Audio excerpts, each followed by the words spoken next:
नरेंद्र जी, मैं आपसे ये पूछना चाहूँगा कि आपने कभी सोचा था कि आप प्रधानमंत्री बनेंगे? कभी आपने सोचा था? और सोचा भी था तो कौन से साल में, कौन सी उम्र में आपने सोचा था कि मैं इस देश को चलाना चाहूँगा? कभी ऐसा विचार नहीं आया। अच्छा।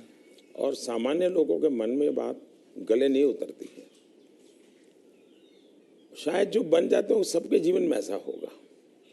मैं नहीं मानता हूँ कि यानी कोई एकदम फैमिली ही उसी प्रकार से बैकग्राउंड वाली हो और किसी के मन में इच्छा जगती हो तो बहुत स्वाभाविक है।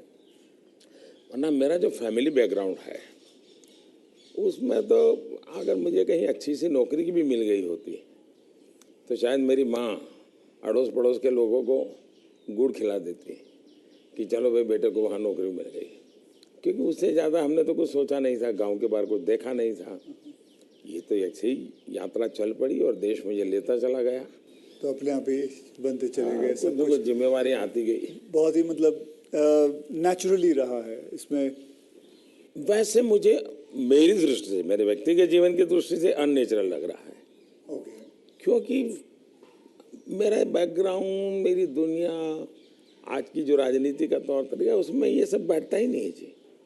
मुझे भी आश्चर्य हो रहा है कि देश मुझे इतना प्यार कैसे करता है और इतना सारा क्यों मुझे देता रहता है।